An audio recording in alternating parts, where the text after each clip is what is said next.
Varicose veins కి సరైన చికిత్స కోసం సంప్రదించండి ఎవిస్ హాస్పిటల్. నమస్తే రమగారు. నమస్తే జయ. రమగారు, మనం కాశీ మజిలీలు సిరీస్ కింద చెప్పుకుంటూ పోతున్నాం.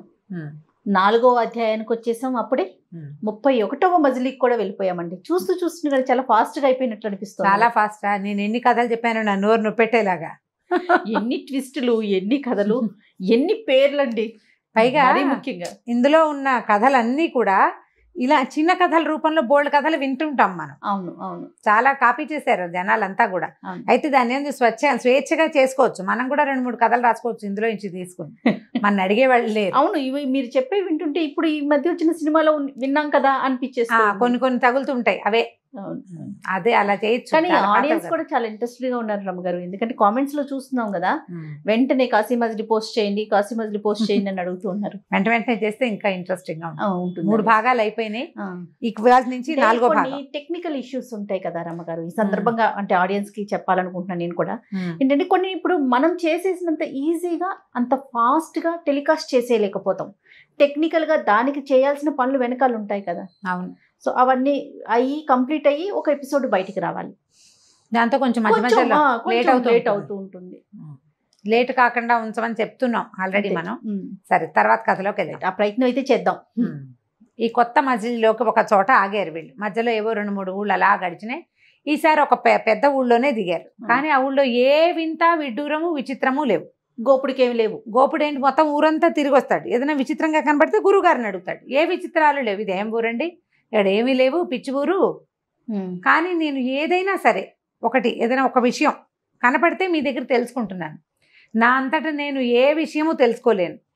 మొదట ఉన్నప్పుడు అతను ఎంత మూర్ఖంగా ఉండేవాడు మొదట గోపుడు. కానీ నాకు భగవంతుడు ఇచ్చిన అవకాశం మీరు నాతో ఉండటం వల్ల గురువుగారు నేను చాలా విషయాలు తెలుసుకుంటున్నాను. అయితే ఇప్పుడు ఈ ఊళ్ళో ఏం లేవు కదా, మనం కాశీ కదా ప్రయాణం మంది. సో ఇప్పుడు కాశీ గురించి చెప్పండి నాకు, కాశీనగరం గురించి. ఈ ఊళ్ళో ఏం లేవు కాబట్టి కాశీనగరం కథ అడుగుతున్నాడు అనమాట. అయితే ఈ కాశీలో ఉన్న విశేషాలు విడ్డూరాలు, ఎందుకు మనం ప్రజలంతా కాశీ వెళ్ళాలని భావిస్తారు, కాశ్యాంతు మరణాన్ముక్తి అన్న మాట ఎందుకు వచ్చింది, అసలు ఏమిటి కాశీ గొప్పతనం, ఆ సంగతి చెప్పండి. వెళ్ళాక నాకు ఎక్కువ ఇబ్బంది లేకుండా నేను అన్ని ఘాట్లు ఎక్కడెక్కడ ఏమున్నాయి, దేవాలయాలు ఏమేమి ఉన్నాయి, స్వామివారిని ఎట్లా సేవించాలి అవి తెలుసుకుంటానంటే అప్పుడు ఏం చెప్పారనమాట. కాశీ భూలోక కైలాసం. అక్కడ ఉన్న విశ్వేశ్వర లింగం ఇంకా ఎక్కడా లేదు భూప్రపంచం మీద. పైగా కుల జాతి మత విచక్షణ లేకుండా ప్రతి వాళ్ళు, మత విచక్షణ కూడా చెప్తున్నాను నేను, ప్రతి వారు విశ్వేశ్వర లింగాన్ని చేత్తో ముట్టుకోవచ్చు, స్వయంగా అర్చించుకోవచ్చు, స్వయంగా అభిషేకం చేసుకోవచ్చు అని చెప్పేసరికలే గోపుడు ఆశ్చర్యపడాడు. అది కాదండి, నేను మా ఊళ్ళో ఉండగా, ఇప్పుడప్పుడే 6 నెలల సంవత్సరం అయింది మనం ప్రయాణం మొదలుపెట్టి. ఊళ్ళో ఉండగా ఒకనాడు రాత్రి చాలా పెద్ద వాన వచ్చిందండి. మేము అడవిలోకి వెళ్ళిపోయాం, ఒక 10 మంది కలిసి పిల్లలం. చాలా పెద్ద వాన. అయితే ఆ వర్షంలో దారి తెన్ను తోచక పరిగెత్తాం. ఎక్కడైనా ఆసరా దొరుకుతుంది, వడగళ్ళు పడ్డాయి, చెట్ల కింద ఉన్న సేఫ్టీ లేదు. పరిగెడితే ఒక పురాతన దేవళం ఒకటి కనపడింది, శివాలయం. ఎందుకనో అయ్యవారు తాళం వేయటం మర్చిపోయాడు. అవాళ చాలా విశేషమైన పర్వదినం ఏదో. మేము గుళ్ళోకి జొరబడ్డాం ఉన్నవాళ్ళమంతా. చలికి బయట చలి, వర్షము, వడగళ్ళు. పైగా ఈ అడవి జంతువులు, పాములు అవి బాగా వచ్చేస్తాయి, వానలకి బయటకు వచ్చేస్తూ ఉంటాయి. ఈ సెలయేళ్ళు పైనుంచి వచ్చేస్తాయి. సడన్గా ఏ పక్క నుంచి నీరు వచ్చేసి లాక్కుపోతుందో కూడా తెలియదు. దేవళంలోకి ప్రవేశించాము. లోపల అదొక శివాలయం, దీపాలు వెలుగుతున్నాయి. వాళ్ళ ఏదో పర్వం అవటం వల్ల అరటిపళ్ళు, టెంకాయలు చాలా కొట్టి అట్లా దగ్గర కనపడ్డాయి. మేము శుభ్రంగా తినేసాం వాటిని. లోపల వెచ్చగా ఉంది, దీపంలో వెలుగుంది, దీపపు వెలుగుంది. సరే తలా పక్కన పడుకుని నిద్రపోయాం. లోపల మరి వెచ్చదనం దొరికేసరికి చలిలోంచి వెచ్చగా వెళ్ళంగానే కాసేపటి కళ్ళు మూతలు పడిపోతాయి. మేము నిద్రపోయాము. నిద్రపోతే తెల్లవారుజామున ఆ పండితుడు మళ్ళీ వెనక్కి వచ్చి, ఆ పూజారి ఇలా తలుపు తీసి ఉన్న శివాలయంలో ప్రవేశించిన మమ్మల్ని చూసి దొంగలని చాలా గొడవ చేశాడు. వారా వీర చాలామంది వచ్చారు. ఆ దేవళానికి చుట్టుపక్కల జనం అంతా వచ్చి మమ్మల్ని కొట్టి తరిమేశారు. మేము ఆ శివాలయాన్ని ముట్టుకున్నందుకు, లోపల శివలింగాన్ని ముట్టుకున్నందుకు, గర్భగుడిలో మేము అక్కడ ఉన్నందుకు 3 రోజుల పాటు ఎన్ని అభిషేకాలు చేశారో, ఎంత ప్రక్షాళన చేశారో దేవాలయాన్ని. మరి అలా ఒక పల్లెటూరులో, ఓ అడవిలో, ఒక మారుమూల సాధారణ శివాలయంలో శివలింగమే అపవిత్రమైపోతుందని భావిస్తుంటే, అంత ప్రక్షాళన కార్యక్రమం చేస్తే, విశ్వేశ్వరలింగం అంటే భూమిని మోసే లింగం కదా. భూమధ్య రేఖకి దగ్గరలో ఉందని చెప్తారు కదా, ప్రపంచవాసులందరికీ ఇదే కదా భూలోక కైలాసం. అలాంటి విశ్వేశ్వరలింగాన్ని కులమత విచక్షణ లేకుండా ముట్టుకోవటం ఏమిటి, అసలు ఇది ఎట్లా వచ్చింది అది చెప్పండి అని అడిగాడు. ఎంత మంచి ప్రశ్న కదా. అందరి అనుమానాలు. ఇప్పుడు దాని మీద ఈయన చెప్పారనమాట. ఏం చెప్పారు, కాశీనగరంలో పూర్వం పండితరాయలు అని ఒక ఆయన ఉండేవాడు, ఒక బ్రాహ్మణ ఆయన. ఆయనకు భార్య, ఆయనకి లేక లేక భార్య గర్భవతి అయింది. ఎంత చక్కటి పిల్లవాడు పుట్టాడు ఒకటి ఆయనకి, ఎంత బాగుండేవాడు, చాలా చక్కటి పిల్లాడు. అసలు ఏకసంధాగ్రాహి, ఏది చెప్తే అది వచ్చేసేది. 7 ఏళ్ళు చాలా చక్కగా పెరిగాడు పిల్లాడు. ఉపనయన ముహూర్తం పెట్టారు, పిల్లవాడు గతించాడు. గోలును విలిపించారు. ఆ సంవత్సరమే భార్య మళ్ళీ గర్భవతి అయింది. రెండో పిల్లాడు అసలు పెద్దగా ముందు పుట్టిన పిల్లాడినే పోలి ఉన్నాడు, డిట్టో అదే చక్కటి పిల్లాడు. చచ్చిపోయిన పిల్లాడే మళ్ళీ బతికొచ్చాడా అన్నట్టుగా ఉన్నాడు. వీడు కూడా 7 సంవత్సరాలు ఉన్నాడు. మళ్ళీ ఉపనయనం చేశారు, మొదలుపెట్టారు, పిల్లవాడు పోయాడు. ఆవిడ ఏడు చేస్తూ ఉండేది. అయినా కూడా ప్రతిసారి సంతానం కలుగుతూనే ఉండేది. 7 సంవత్సరాలకి ఒక్కొక్కసారి చొప్పున 7 పిల్లలు గతించారు ఆవిడకి. వాళ్ళు పెద్దవాళ్ళు అయిపోయారు. 8వసారి మళ్ళీ గర్భవతి అయింది ఆవిడ విపరీతంగా ఏడ్చింది. నాకు ఈ పిల్లాడొద్దు, నేను ఈ గర్భము, ఆ తర్వాత ప్రసవ వేదన, చచ్చి బతకటము, ఈ పిల్లాడు పెరగటం, వాడు చచ్చిపోవటం నా వల్ల కాదు, ఇంకా నాకు సంతానం వద్దు, కావాలంటే మీరు ఇంకో వివాహం చేసుకోండి, లేకపోతే మానేసేయండి, నా వల్ల మాత్రం కాదు అనేసరికల్లా ఈయన ఏమన్నాడు, పిల్లవాడు పోతే మనకు పాపం లేదమ్మా, గర్భస్రావం చేస్తే పాపం వస్తుంది, భ్రూణహత్య మహాపాపం, చేయకూడదు, కాబట్టి భరించు, భగవంతుడు ఏదో శిక్ష మనకి ఇట్లా విధించాడు, విశ్వేశ్వరుడు మన ఇంకా కరుణించలేదు, నువ్వు ఈ పని చేయకూడదు, గర్భపాతానికి ఆలోచించద్దన్నాడు. కానీ ఆవిడ ఊరుకోలే, ప్రయత్నం చేసుకుంటూ ఉండేది. అయితే ఆ రోజుల్లో ఏమైందంటే, ఒక యవన సన్యాసి, అంటే ఒక ముస్లిం ఫకీరు, ఆ పుస్తకంలో యవన సన్యాసి అని రాస్తారు, ఒక ముస్లిం ఫకీరు ఆ దారి వెంబడి వెళ్తుంటే ఈవిడ ఏం చేసింది, ఇంట్లో దాసి అమ్మాయి ఉంటుంది, దాన్ని పంపించింది. మా అమ్మగారికి గర్భం పోవటానికి ఏదైనా మంది ఇవ్వమని, వాళ్ళ దగ్గర మూలికలు అవి ఇవి తావీదులు ఉంటాయి, ఏదైనా చేస్తే పోతుందని అడిగేసరికల్లా ఆయన తెల్లబోయి, అదేమిటమ్మా అట్లాంటి పనులు చెయ్యను నేను, అయినా ఏమిటి వివాహిత కాదా మీ అమ్మగారంటే, అయ్యో వివాహం కాకపోవటం ఏంటండి, ఈ పండితరాయలు గారి భార్య ఇట్లా పిల్లలు పుట్టిపోయారు, ఆవిడ చాలా బాధపడుతుంది, గర్భం ఉంచుకుంటే రేపొద్దున పిల్లాడు పుట్టి మళ్ళీ ఇదే అవుతుంది, ఇప్పటికి 7 పిల్లలు పోయారు, ఇది 8వ గర్భం ఆవిడకి అని చెప్పేసరికి పదం ఇంటికి నేను వస్తానన్నాడు. ఆ ఫకీరు వాకిట్లో అడుగుపెట్టి, అమ్మ ఇలా ఆలోచించద్దు, నీ కర్మానుభవం తొలగిపోయింది, ఇంకా నేను ఒక మువ్వలది అంటే గవ్వల ఇదొకటి ఇస్తాను, తాయెత్తు, అది మొలకి కట్టుకొని నీ నడుము ఉంచుకో, గవ్వల దండ, పూసల దండ మొలక నడుము కట్టుకుని ఉంచుకో, పిల్లవాడు పుట్టాక కొంచెం పెరగంగానే ఆ పిల్లాడి మెడలో వేసే ఆ గవ్వల దండని, పిల్లాడికి ఫకీర్ అని పేరు పెట్టు, వాడు తప్పకుండా బతుకుతాడమ్మా, జగద్విఖ్యాతిని పొందుతాడు నీ పిల్లవాడు, ఈ 8వ గర్భం నిలుస్తుంది, బ్రాహ్మడిగా పెంచద్దు, పూర్తిగా బ్రాహ్మడిగా పెంచకూడదు, ఫకీరు అని పేరు పెట్టాలి. అయితే ఆయన వెళ్తూ ఉండగానే ఈ పండితరాయలు గారు ఇంట్లోకి వచ్చాడు, పండిత భట్టు ఆయన లోపలికి వచ్చి ఆయన ఏమన్నాడంటే, ఎందుకమ్మా ఇవన్నీ మనకి, మనం సద్బ్రాహ్మణ వంశం, వీళ్ళేమో ఫకీర్లు, వాళ్ళ పద్ధతులు మనం ఎట్లా చేస్తామంటే, అప్పటికే భారతదేశంలోకి మా ముసల్మాన్ల సంస్కృతి వచ్చేసింది, మొఘల్స్ వాళ్ళు ప్రవేశించిన తర్వాత కాలమే అనమాట.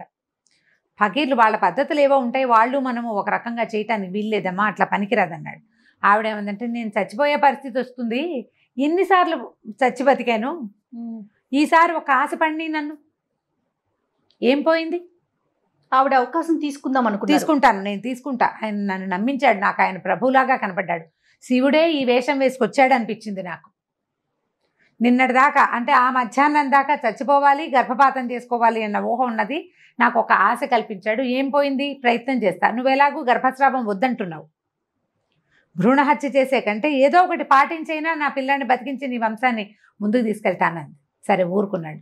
ఆవిడ ఆ పూసల పేరుని మొల కట్టుకుని ఉంచుకునేది చాలా శ్రద్ధగా, రోజు సాంబ్రాణి వేసేది సాయంకాలం ఇంట్లో, వాళ్ళ ఇంట్లో మామూలుగా అహితాగ్నులు అన్నీ జరిగిపోతుంటాయి, 3 పాత్రికాలు సంధ్యావందనం చేస్తాడు, ఆయన అగ్నిహోత్రం చేస్తాడు, పూర్తి బ్రాహ్మణ పద్ధతిలోనే వాళ్ళ ఇల్లు ఉంది. చివరికి ఆవిడకు ఒక కుమారుడు కలిగితే ఈవిడ ఫకీరు అని పేరు పెట్టింది, చిన్న ఫకీరు అని పిలిచేవాడు అబ్బాయి. అయితే ఈ పిల్లాడు ఫకీరు అని పేరు పెట్టుకున్నారు కదా, ఈ దాసి ఏమనేది, అమ్మ అక్కడ మసీదు ఉంది, మసీదుకి తీసుకెళ్తాను పిల్లాడని మసీదుకి తీసుకెళ్ళేది. మరి ఆయన దయతోటి బతికాడు కదా, పిల్లవాడు పుట్టాడు కదా. మసీదుకి వెళ్ళి అక్కడ వాళ్ళంతా యవన సంస్కృతి అంతా నేర్చుకునేవాడు అబ్బాయి. ఇంటికి వచ్చి వేదాలు చదువుకునేవాడు, అక్కడికి వెళ్ళి అది నేర్చుకునేవాడు. ఈ 2 మతాలకు సంబంధించిన అన్ని వ్యవహారాలు క్షుణ్ణంగా నేర్చుకున్నాడు.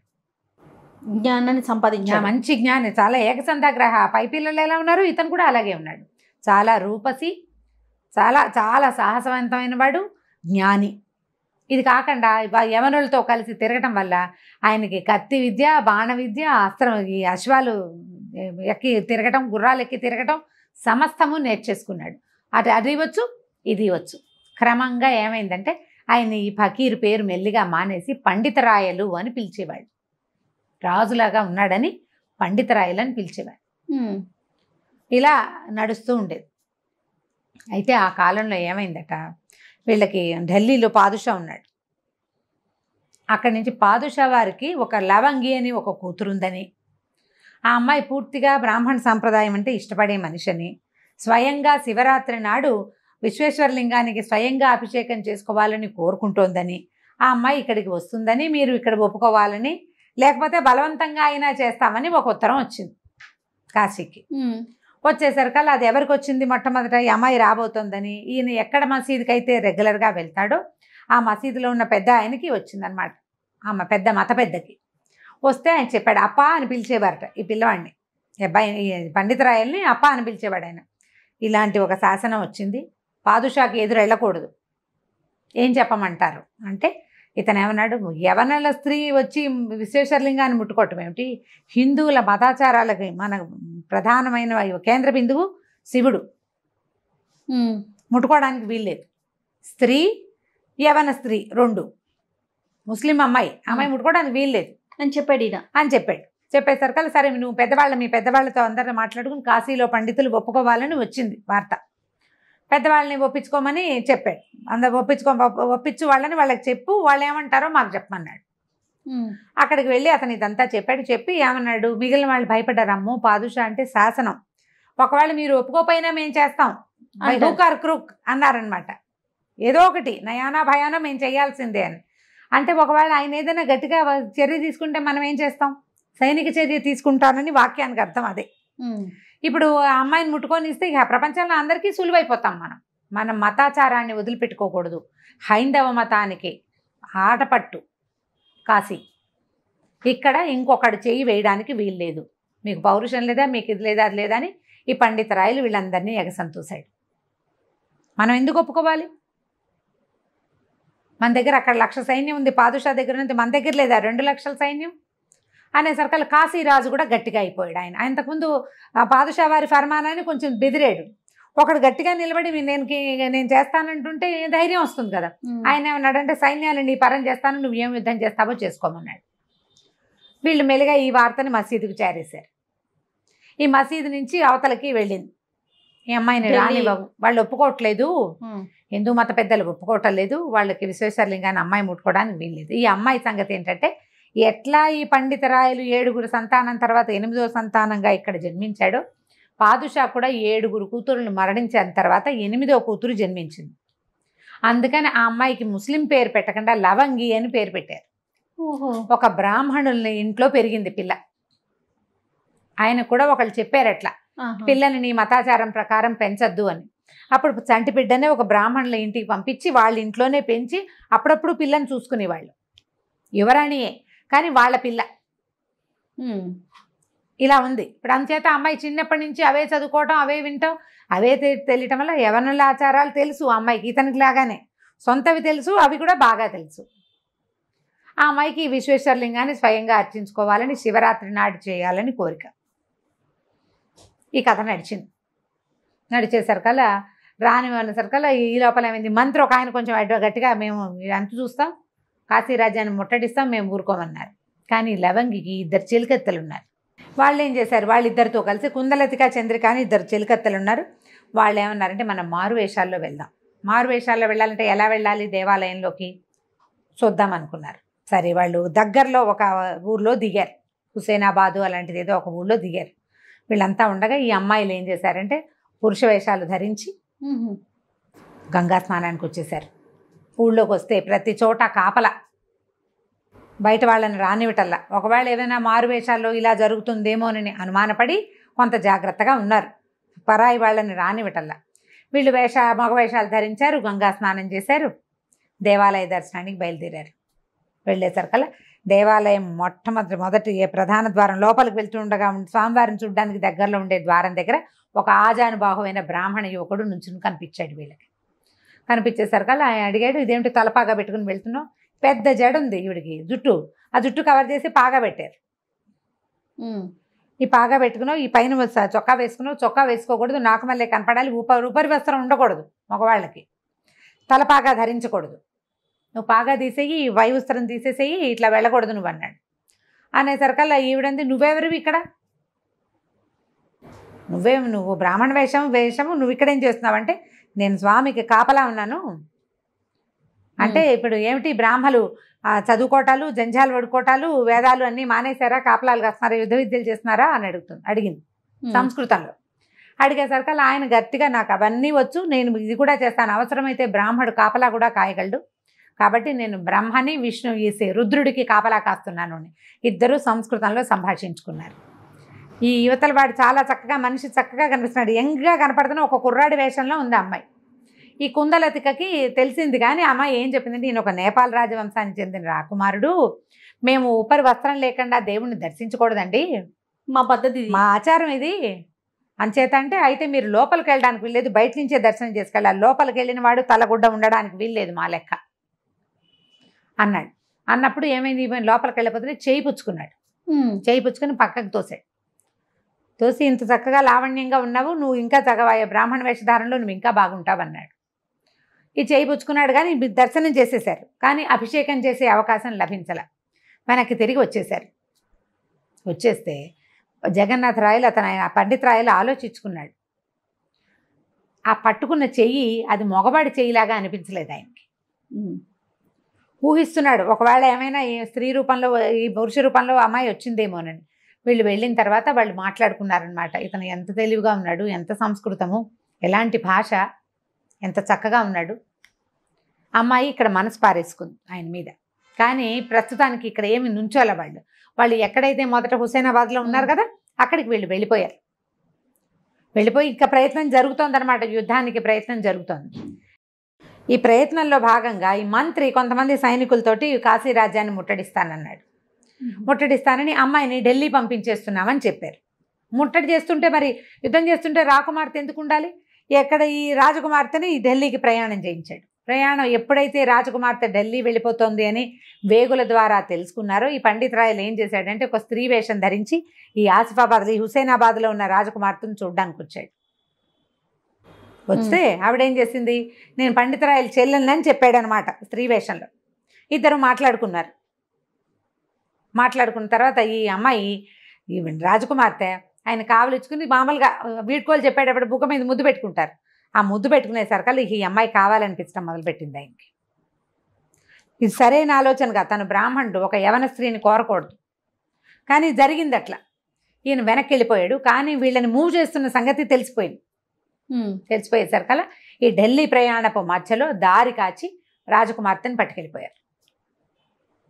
పట్టుకెళ్ళి కాశీనగరంలోనే దాచిపెట్టారు. రాజకుమార్తె మిస్ అయిపోగానే ఈ మంత్రికి ఇక చెమటలు పోసేసినాయి. ఇప్పుడు రాజుకి ఏం చెప్తాడు? ఇక్కడ యుద్ధం చేయడానికి రాజకుమార్తె లేదు, ఎవరు తీసుకెళ్ళిపోయారో కూడా తనకు తెలియదు. దాంతో గగ్గోలు పడిపోతుండగా ప్రభువే సామ్రాటే వచ్చేస్తున్నాడు, ఆయనే పాదుషాయే వచ్చేస్తున్నాడు యుద్ధానికని వచ్చింది గందరగోళం. వీళ్ళంతా యుద్ధానికి సిద్ధపడ్డారు. చాలా పెద్ద కథ, నేను కొంచెం బ్రీఫ్గానే చెప్తాను. మళ్ళీ రాకుమార్తెని వెనక్కి చేర్చడం ఎట్లా జరిగిందో మనం వచ్చే భాగంలో తెలుసుకుందాం. తప్పకుండా అండి. కానీ కాశీ వెనుక ఇంత స్టోరీ ఉందా?